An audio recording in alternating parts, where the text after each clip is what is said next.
Et bonjour à tous, je suis très content de vous retrouver pour une nouvelle vidéo dans laquelle aujourd'hui je vais vous parler de la sécurisation complète d'un hébergement chez OdoSwitch. Et vous en doutez, cette vidéo est en partenariat avec OdoSwitch, que je remercie de me soutenir. Et il y a quelques temps, nous avions vu ensemble comment démarrer avec OdoSwitch, donc c'est-à-dire l'installation du serveur, la configuration, la mise en place des DNS, du WordPress, l'accès au cPanel, etc., etc. Même la configuration de la boîte mail. Et puis un petit peu après, j'avais fait une autre vidéo sur tout ce qui était optimisation des performances pour que votre site soit une vraie fusée et puis parte dans l'espace en termes de rapidité. On avait vu aussi l'activation de pages speed pour optimiser le chargement, etc., etc. Et aujourd'hui, on va se pencher sur la sécurisation complète de l'hébergement, c'est-à-dire l'installation d'un certificat SSL pour avoir du HTTPS sur votre site web, la mise en place du mode security, donc c'est-à-dire le firewall applicatif d'Apache, tout ce qui est gestion des accès SSH, donc pouvoir se connecter avec SSH sur son serveur, sans oublier un petit scan antivirus avec un outil bien pratique. Donc je vais vous montrer tout ça. L'idée, c'est vraiment d'avoir un environnement sécurisé, sans compromis sur les performances, et la manière la plus simple possible. Et de la manière la plus simple possible, donc c'est-à-dire que vous allez voir, c'est pas très compliqué. Si vous avez déjà fait de l'admin système, on va dire de la sécurisation de serveur, vous vous souvenez peut-être que vous avez transpiré. Là, tout est facile, tout est simple. Si vous n'y connaissez rien, vous suivez ma vidéo et vous allez réussir à sécuriser votre espace web pour être tranquille et ne pas vous faire pirater votre site aussi simplement. Alors, avant de commencer, je voudrais quand même rappeler un truc, c'est l'existence de cet outil WP Tiger, parce que dans les vidéos précédentes, on a mis en place un WordPress, et WP Tiger, j'en ai parlé, mais dans la gestion du site, on a un onglet ici sécurité qui permet d'activer ou désactiver différentes options, on va dire ça comme ça, pour sécuriser un peu son serveur. De la même façon, on a ici Tiger Protect qui propose d'autres options intéressantes pour la sécurité de votre hébergement. Donc il y a des options génériques. Celle-ci, c'est les règles de sécurité par défaut d'OdoSwitch. Donc normalement, c'est activé par défaut, mais si ça n'est pas le cas, je vous conseille de l'activer. Et ensuite, vous pouvez activer différentes choses. Donc on a le contrôle du navigateur sur les pages d'administration courantes. Donc ça permet de vérifier que les requêtes sont bien réalisées à partir d'un vrai navigateur et pas d'un bot ou d'un script, etc. Donc vous pouvez l'activer et mettre en place des challenges soit simples, soit complexes pour valider ça si jamais, pour éviter les faux positifs. C'est-à-dire si votre navigateur est considéré comme un bot et que ce n'est pas le cas, que c'est un vrai navigateur, un challenge vous sera proposé. Le challenge, c'est le bot ne pourra pas le résoudre, mais vous saurez le résoudre. Donc c'est un captcha, quoi, si vous voulez. Voilà, vous pouvez bloquer l'accès aux fichiers de développement, donc tout ce qui est .env, .git, etc.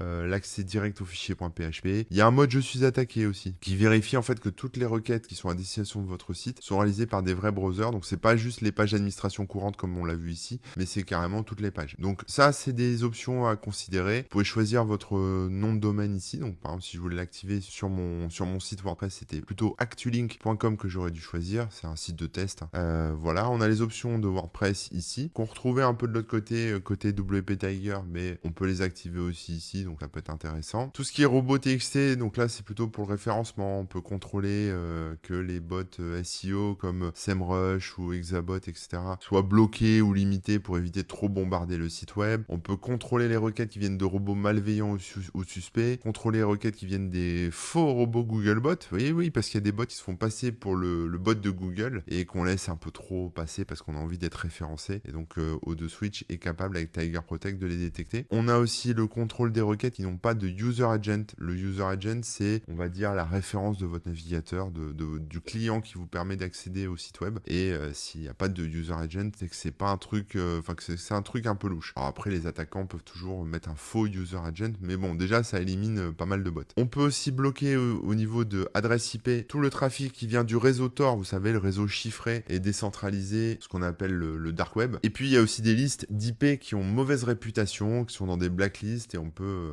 activer ce support-là aussi. Et les bloquer, ou bloquer que les requêtes post, etc. Donc, par exemple, j'active ça. Et le mode security qui est activé, mais on verra après pour le voir un peu plus en détail. Voilà, donc Tiger Protect, on va dire, c'est la première brique, la première étape pour sécuriser votre site. Donc, vous choisissez votre site, et après, vous faites un peu le tour de toutes les options, vous activez ce dont vous avez besoin. Vous pouvez tout activer si vous voulez. Maintenant, faites-le progressivement, parce que si vous voyez que, je sais pas, vous activez les requêtes vers le XML RPC, et puis là, vous voyez que votre script qui se connecte à votre WordPress ne fonctionne plus parce qu'il utilisait XML RPC, faudra désactiver l'option. Donc, faites-le progressivement, tranquillement, testez que tout fonctionne, activez, désactivez, voilà. Bon, ça, c'est pas quelque chose de très complexe, et une fois encore, c'est hyper accessible. C'est ça la force de OdoSwitch, c'est que n'importe qui qui, même sans connaissance, peut sécuriser son site web, peut mettre en place son site web, peut booster son site web. Enfin vraiment, je le dis à chaque fois et je le dis pas que parce que cette vidéo est sponsorisée, pas du tout.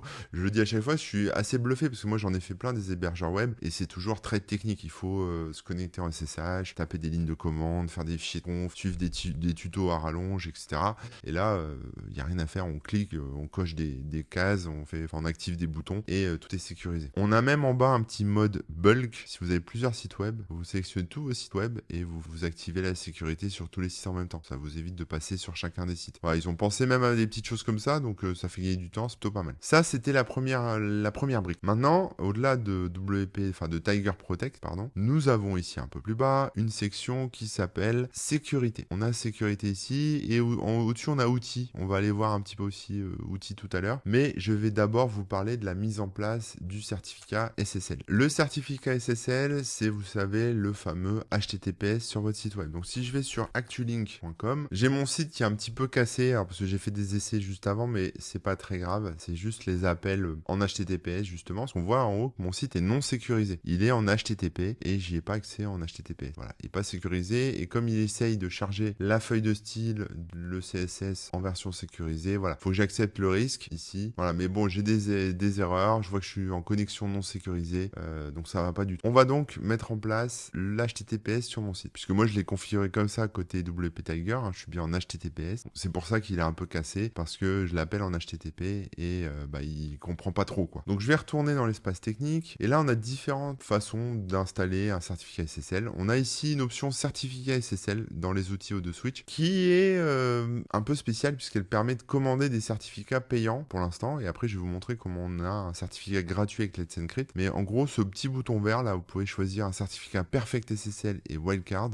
Voilà, c'est des certificats qui sont payants. C'est des certificats qui sont un peu spéciaux, c'est des certificats qui sont DV, c'est-à-dire que ça met un certificat qui n'est pas Let's Encrypt, donc voilà, c'est pas gratuit, mais c'est un certificat classique. On a aussi le certificat Wildcard ici, qui lui est plus large, qui va vous permettre de sécuriser tous vos sous-domaines, etc. Bon bref, tous vos domaines, enfin voilà, c'est pas des certificats que moi j'installe, puisque on a quelque chose de très bien qui s'appelle certificat Let's Encrypt gratuit. Et vous le voyez ici, le petit lien là, vous cliquez dessus et vous arrivez sur cette page Let's Encrypt SSL. Cette page, vous pouvez y accéder aussi via le cPanel, vous descendez un petit peu et dans la section des outils, vous avez Let's Encrypt SSL aussi. Donc vous pouvez cliquer là aussi. Là, qu'est-ce qu'on apprend? On apprend que Let's Encrypt, c'est une solution de certificats SSL qui sont mis à disposition gratuitement, mais qui sont sans aucune garantie. Voilà, c'est expliqué ici, sans aucune garantie. Pour un site commercial, nous vous recommandons donc un certificat payant. Concrètement, même pour un service commercial, un certificat gratuit, enfin moi j'ai jamais eu de problème avec du Let's Encrypt, mais à vous de voir, en fonction du niveau de sérieux de votre service, de votre site, vous pouvez opter pour un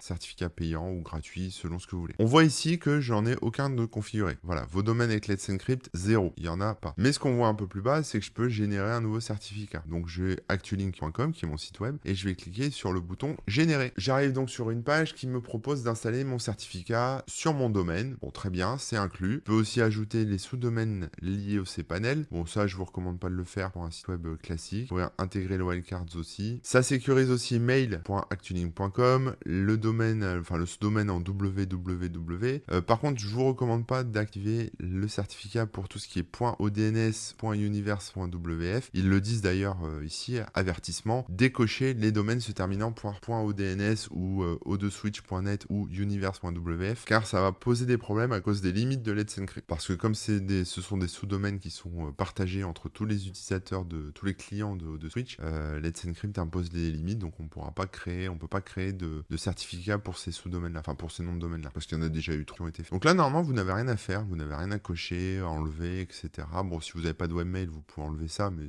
ça mange pas de pain. On a la méthode de validation, on peut choisir ici soit en HTTP, soit en DNS. Je vous recommande de laisser HTTP puisque ça va être dans le process de Switch, voilà, ça va être plus simple, mais vous pouvez quand même le faire en DNS si vous voulez. Le type de clé de certificat, donc la valeur par défaut est recommandée, et celle-ci est de 2048 bits, pas la peine de passer en 4096 ou autre, vous restez comme ça, et vous cliquez sur le bouton générer. Voilà, c'est terminé, là ça me dit que le certificat SSL est à présent installé sur mon domaine actulink.com, avec l'adresse IP de mon serveur. Apache redémarre, et je vois bien que ici, j'ai actulink.com. Voilà. J'ai aussi une petite mention là qui est intéressante, c'est que on peut forcer le HTTPS sur un site Word. Si je clique ici, ça va m'envoyer vers de la documentation, mais il faut savoir que dans l'espace technique, ici en haut dans WP Tiger, quand je vais sur mon site, enfin gérer le site ici, j'ai un gros bouton ici qui s'appelle forcer le site en HTTPS. Ça veut dire que on oblige le WordPress à répondre toujours en HTTPS. Ce qui explique pourquoi j'avais la CSS cassée tout à l'heure. Donc maintenant, si je vais sur actulink.com, là ma CSS se charge bien et je vois bien que j'ai le petit cadenas ici, connexion sécurisée. Et si je clique, je vois que c'est vérifié par Let's Encrypt. Donc j'ai mon site web qui est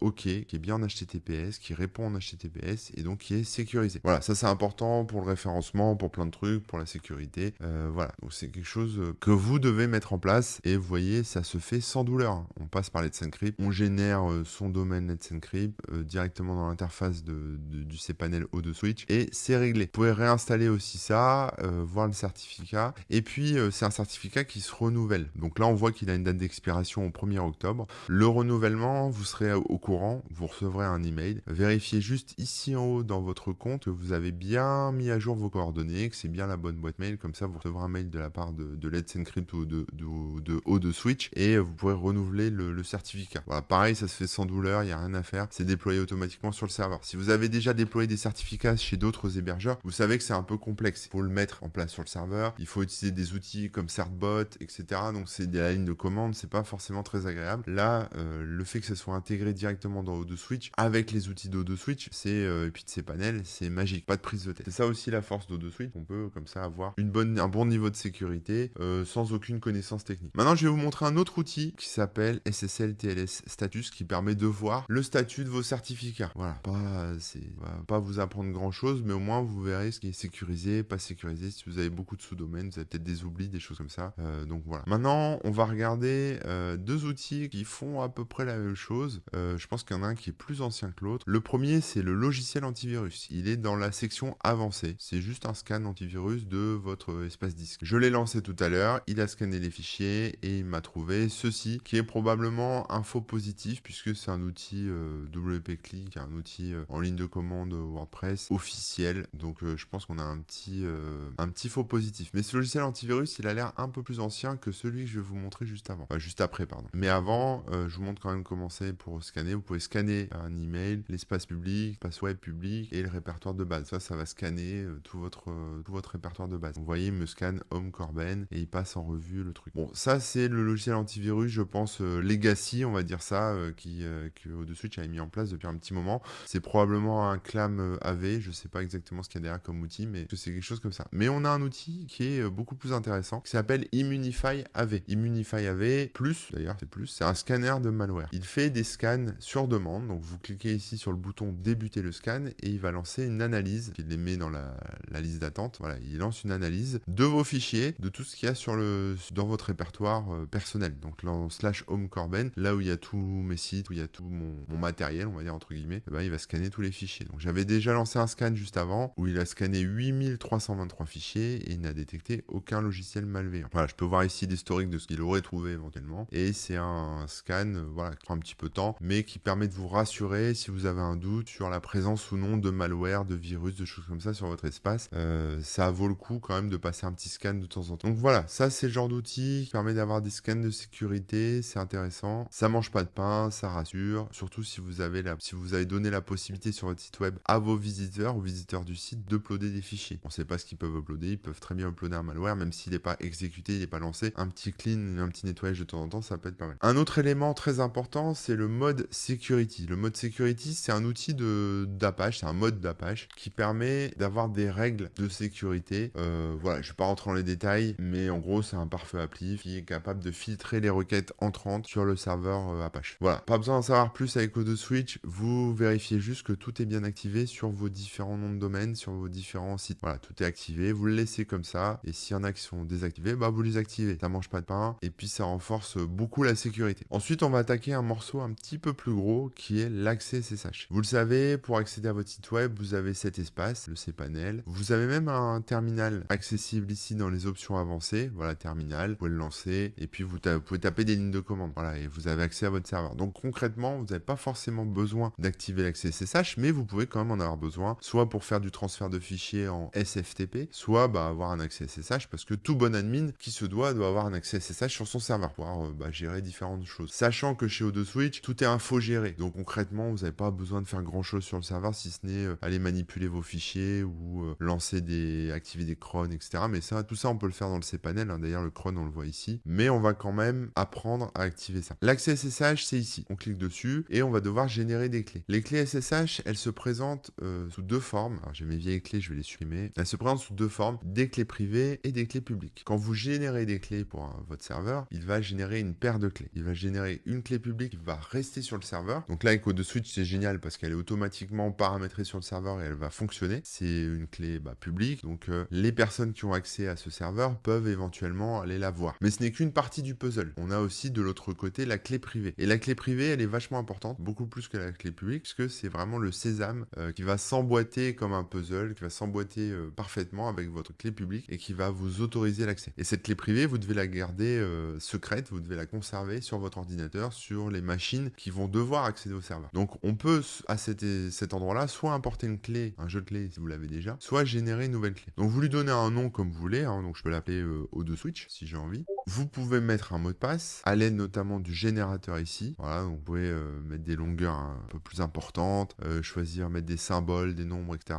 Et puis générer un mot de passe. Et bien sûr, le copier, le conserver quelque part. C'est un mot de passe qui va sécuriser votre clé, mais a priori, vous n'en aurez pas forcément besoin. Donc, on va générer la clé, type de clé RSA, taille de clé 2048, ça bouge pas. On génère la clé. Là, je me retrouve avec une clé qui est générée. Très bien, j'ai le petit fingerprint qui me dit que c'est bon, etc. J'ai les infos. Ça me dit où ça a été sauvegardé sur le serveur. Donc, je vois bien que j'ai la clé publique ici qui est bien en place sur le serveur. Je fais retour et je vais devoir maintenant télécharger ma clé privée pour la récupérer sur mon ordinateur. Donc, je vais cliquer sur afficher télécharger et je vais télécharger la clé. Donc là, vous la voyez. Moi, je vais la révoquer après. Donc, c'est pas la peine d'essayer de se connecter à mon serveur avec clé. Ça ne marchera pas. Vous téléchargez la clé et vous l'enregistrez. Elle est sur votre... Elle est là, elle est dans mon répertoire download sur mon ordinateur. On a un petit module ici pour la transformer dans un autre format et là, il vous faudra le mot de passe. Mais ça, on va pas l'utiliser. On n'a pas besoin pour ce tuto. Je reviens en arrière et j'ai ici la clé publique. Elle est en place sur le serveur, mais elle n'est pas autorisée. C'est-à-dire que là, actuellement, si j'essaie de me connecter avec ma clé privée sur mon serveur, ça va pas marcher. Il faut que je l'autorise. Donc, je vais faire gérer ici et je vais autoriser cette clé. Elle a été autorisée. Donc là, en théorie, je pourrais normalement me connecter à mon serveur. Mais c'est pas si simple. O2Switch met vraiment l'accent sur la sécurité. Et pour se connecter en SSH, on doit passer par un port qui est le port 22 par défaut. C'est le port par défaut. Vous pouvez mettre celui que vous voulez, mais voilà, c'est celui qui est utilisé par défaut. Sauf que ce port est bloqué par défaut. Évidemment, ça permet de repousser les bots, de repousser tout ça. On va donc devoir l'ouvrir si on veut se connecter. Pour cela, on doit aller dans les outils ici et on a cette option qui s'appelle autorisation SSH. Vous cliquez dessus et là, il me dit par défaut le port 22 utilisé par SSH ou le port SFTP est bloqué. Très bien, c'est bloqué.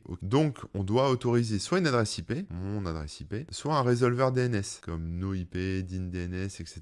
Si vous avez des adresses IP qui changent tout le temps parce que vous n'avez pas une IP fixe sur votre connexion à la maison. Donc, vous pouvez passer par un résolveur DNS de type DINDNS pour avoir du DNS dynamique. Si vous avez ce problème, je pense que vous connaissez. Si vous avez une IP fixe, par exemple chez Orange ou etc., chez votre provider, vous n'avez pas besoin de vous prendre la tête. Donc, on va ajouter une autorisation. Et là, l'outil me donne mon adresse IP. Alors, moi, je l'ai masqué parce que j'ai pas envie de vous donner mon adresse IP dans cette vidéo. Mais voilà, vous allez ici, à cet endroit-là, vous la copiez et vous la collez juste en dessous. Et ensuite, vous choisissez le port que vous voulez ouvrir. Donc, le port 22 ou un autre port. Il y en a quelques-uns qui sont autorisés. Bon, moi, je vais rester sur 22, c'est du classique. Et ensuite, vous faites confirmer. L'ajout se fait et là, je vois deux lignes dans ce tableau d'autorisation. L'adresse IP est écrite ici, pareil, je l'ai masqué, mais on a un accès en connexion sortante sur le port 22 et en connexion entrante sur le port 22 qui ont été ouverts. Donc maintenant, c'est autorisé. Donc je vais pouvoir, à présent, avec ma clé privée qui est sur mon ordinateur, me connecter, soit en ligne de commande avec la commande SSH, donc ça, c'est ce qu'on va faire dans un terminal, soit avec un outil comme Putty. Putty, vous connaissez peut-être, c'est un client Windows pour se connecter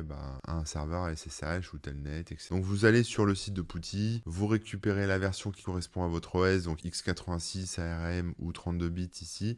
Voilà, vous l'installez ou vous prenez une version portable et vous pouvez importer votre clé dedans. Moi, je vais vous faire la démo avec mon terminal, ça sera plus simple. Enfin, c'est plus simple, on va dire ça comme ça, mais voilà, c'est pour vous montrer que ça marche. Je vais juste faire SSH-i pour importer ma clé. Ma clé, elle s'appelle O2Switch. Et là, je vais mettre mon nom d'utilisateur. C'est Corben, l'adresse IP de mon serveur. Mais je peux mettre aussi mon DNS technique, donc mon adresse technique, corben.odns.fr. Je me connecte et là, il me dit qu'il y a des problèmes de permission, c'est normal, j'ai récupéré le fichier, je l'ai mis sur mon ordinateur, il n'est pas spécialement sécurisé, les permissions sont un peu trop ouvertes, etc. Donc après, je peux augmenter le niveau de permission sur les... Enfin, restreindre un peu les permissions sur ce fichier de clé privée, hein, qui s'appelle O2Switch, c'est juste un fichier. Voilà, mais c'est un fichier que je dois garder précieusement. Mais ça ne m'empêche pas l'accès, ça ne me bloque pas l'accès à mon serveur. Et là, il me demande un mot de passe. Ce mot de passe, c'est pas celui qu'on a rentré tout à l'heure à la génération de la clé, mais c'est le mot de passe que vous utilisez pour cPanel, pour votre adresse .o2switch.net 2.2083, là, le cPanel sur lequel on est depuis tout à l'heure. On met ce mot de passe là, et là, voilà, j'ai accès à mon serveur, donc je suis directement dans mon répertoire home, voilà, /home/corben, et là, je peux manipuler mes fichiers, voilà, lancer des commandes, faire des choses, voilà, sachant que c'est quand même des serveurs qui sont infogérés, donc on n'a pas accès à toutes les commandes, mais vous êtes quand même assez libre de faire pas mal de trucs, aller lire des logs, rajouter des fichiers, éditer des fichiers, faire des crons, voilà, bon, je vous laisserai regarder tout ça, mais concrètement, l'accès SSH, vous n'en avez techniquement pas besoin, parce que tout ce que vous pouvez faire sous le cPanel, vous pouvez faire la même chose sur SSH, donc pas la peine de vous prendre la tête, surtout que, comme je vous ai montré, il y a le terminal aussi accessible, pas ici, qui est accessible ici, dans Avancé, on a le terminal, donc bon, concrètement, voilà. Mais maintenant, vous savez configurer un accès SSH sur votre serveur, sans souci. Autre chose intéressante aussi, c'est le bloqueur d'adresse IP.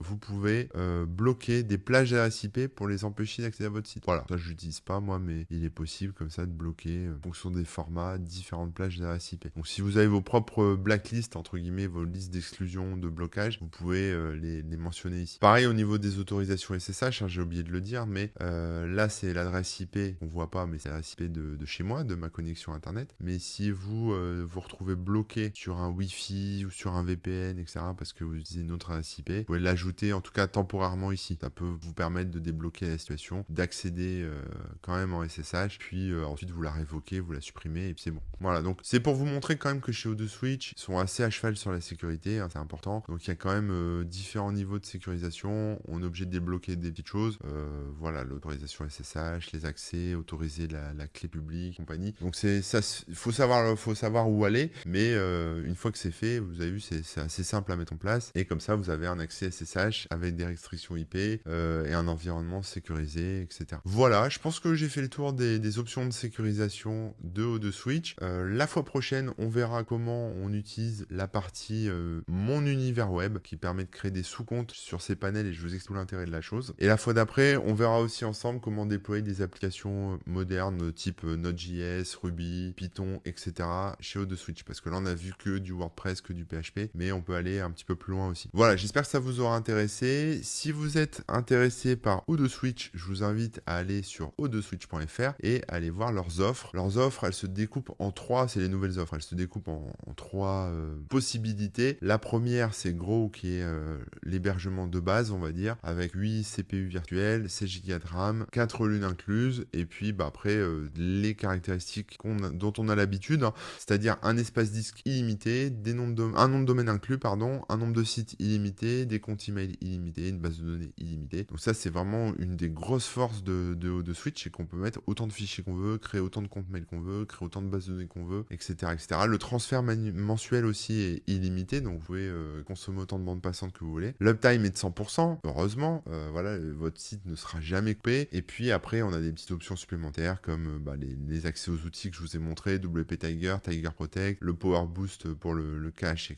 fasse en sorte que ça évite, les certificats SSL inclus. Tout est hébergé en France, tout est dupliqué, etc. Donc il y a des backups, il y a tout. Donc ça, c'est sur la version de base. Et puis après, vous avez des possibilités d'upgrade avec un hébergement un peu plus puissant, on va dire, avec plus de lunes. Ça, j'en parlerai la fois prochaine. Plus de RAM, plus de CPU. Et un truc intéressant dans ces hébergements supérieurs, c'est notamment un accès à Nextcloud Premium. Donc vous avez en fait une instance Nextcloud, vous pouvez déployer. Nextcloud, si vous ne connaissez pas, je vais faire un parallèle un peu rapide, mais en gros, c'est comme si vous aviez la suite Google, mais en auto-hébergé avec vos fichiers, vos photos, vos documents, etc. Bref, tout l'auto-hébergement de vos fichiers chez vous, ou en tout cas sur le serveur de de O2Switch, enfin, sur les serveurs de O2Switch, et pas chez Google, chez les Américains, etc. Si je vais voir Nextcloud, déjà, voilà, on peut y stocker des fichiers, on peut y accéder via mobile, c'est sécurisé, etc. Donc voilà, j'ai trouvé ça intéressant. On a de la collaboration sur les documents, il y a même maintenant des assistants IA, etc., etc. Donc c'est un outil que les gens un peu débrouillards en informatique peuvent héberger eux-mêmes sur leur propre serveur, sur leur NAS, à la maison, etc.